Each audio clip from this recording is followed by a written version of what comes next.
को आप बेहतर तरीके से समझते हैं, तो ऐसे में आपसे जानना चाहेंगे कि किस तरीके से क्या कोशिशें आप देख रहे हैं, क्या ये जो कोशिशें हैं ये डर है बसपा सुप्रीमो का, ये चिंता है अपने भतीजे की, कैसे देख रहे हैं आप इसे? देखिए गौरव जी, इस पे कल से लेके आज तक में करीब 6 शो हुए हैं यूपी तक पे, जिसमें 2 पे मैं भी था। एक पे मैं सीधे था और जुड़ा था, एक पे मैं फोन पे बात हुई थी मेरी। जहां तक मेरा अपना नजरिया है, जितना मैं बीएसपी को जानता हूँ, जितना मायावती को जानता हूँ, जितना आकाश आनंद को जानता हूँ, जितना चंद्रशेखर को जानता हूँ, वो अब चंद्रशेखर को लेके बसपा में डर जैसी बात तो उनका कोई कोऑर्डिनेटर भी उनसे डरने जैसी हालत में नहीं होता। वो चाहे वहां के नरेश जाटव हों, सहारनपुर के, या दूसरे लोग हों। मैंने तो अक्सर ये बात कही है कि मेरी नजर में, जो जहां तक मेरा असेसमेंट है, जहां तक मैं समझता हूँ, चंद्रशेखर आजाद से बड़ा नेता मैं मेरठ में उनको मानता हूँ, योगेश वर्मा को, जो अब समाजवादी पार्टी में चले गए हैं, जाटो समाज से आते हैं। और वो उस जमाने में 2002 में जब मायावती की एक हैसियत थी, उनको बीएसपी से निकाल दिया गया था, तो वो हस्तिनापुर सीट से आजाद उम्मीदवार के तौर पे एमएलए बन के आ गए थे। चंद्रशेखर आजाद अभी तक एक टाउन एरिया का इलेक्शन अपने सिंबल पर नहीं जिता पाए हैं। तो ऐसे में आज सुबह अनुपम भाई एक बात कह रहे थे सुषमा के शो में, यही यूपी तक पे, कि ये बात तो तब पता चलती है कि किसका क्या असर है जब दोनों का मुकाबला हो। एक बार मायावती भी के भी कैंडिडेट हो, चंद्रशेखर के भी कैंडिडेट हो, दोनों मैदान में हो, तो उसके बाद समझ में आएगा कि हाँ, चंद्रशेखर का कद बढ़ा है या नहीं। इसमें कोई शक नहीं कि चंद्रशेखर और आकाश का अगर मुकाबला किया जाए तो आकाश उनके सामने कहीं नहीं ठहरते हैं। न कद में, न काठी में, न उनकी मूछों में, न अंदाज में, न जो उनका अंदाज है चंद्रशेखर का। मतलब ये कहना कि अगर कानून ने हमारे हाथ बांधे ना होते तो हम ब्रिजभूषण शरण सिंह को घर से निकाल के मारते, तो इस तरह के बयान कभी हम आकाश आनंद से नाम ने सुने। और बल्कि आकाश आनंद तो अनुपम भाई कह रहे थे आज दिन में कि आकाश ने तो आज तक कैमरा भी फेस नहीं किया है, किसी मीडिया की कोई बाइट तक नहीं दी है, कोई उनके आगे आईडी भी नहीं लगाई गई है।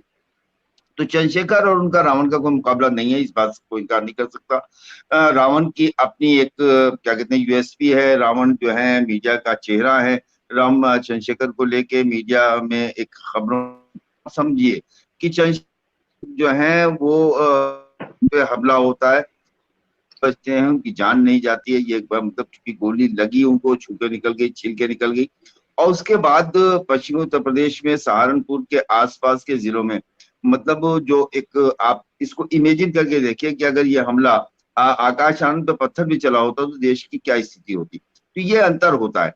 आप समझें कि इस देश में चंद्रशेखर तो अब आए हैं पिछले, जब मतलब ये शब्बीरपुर कांड के बाद, जब मायावती ने पहली बार आकाश को अपने साथ गाड़ी में बिठाला है और अपने साथ लेके शब्बीरपुर गई। और वो वहां पहुंचने के बाद उन्होंने इस चीज को देखा और महसूस किया कि एक युवा आया है, तो हम अपना युवा पेश कर दें। तो ये उन्होंने तब से ही शुरू कर दिया था। चंद्रशेखर के मुकाबले के लिए आकाश को बीच में लेके आ गई थी। और मुकाबले के लिए नहीं, बल्कि ये था कि हम चंद्रशेखर के नामी गुब्बारे की हवा निकाल सकें। मायावती उसमें कितना कामयाब हुई ये तो वक्त बताएगा, लेकिन इतना तय है कि मायावती को चंद्रशेखर से डर जैसी चीज का लफ्ज मैं समझता हूँ बहुत ज्यादा हो जाता है।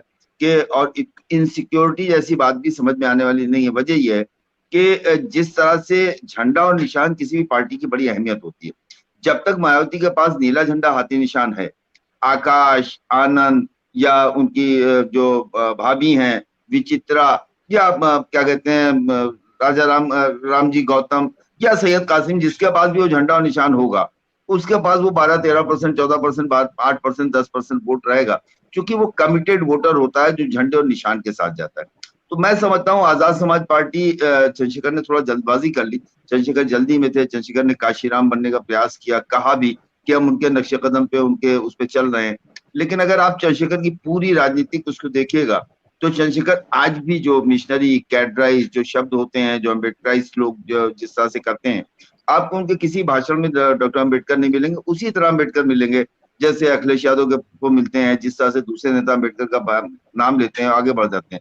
उनसे अगर एक सांस में कहा जाए कि ज्योतिबा फुले, मैं गिना दूंगा 11 नाम, ज्योतिबा फुले, कबीर, और क्या कहते हैं नारायण गुरु, और काशीराम, और पेरियार, और शाहू जी महाराज, इस तरह से 11 नाम मैं गिना सकता हूँ। लेकिन चंद्रशेखर एक सांस में उन 11 महापुरुषों का नाम नहीं बता सकते जिनके बल पे बहुजन मूवमेंट पूरे देश में खड़ा है। वो बहुजन समाज पार्टी हो या दूसरी पार्टियां हो जो बहुजन मूवमेंट को चलाती।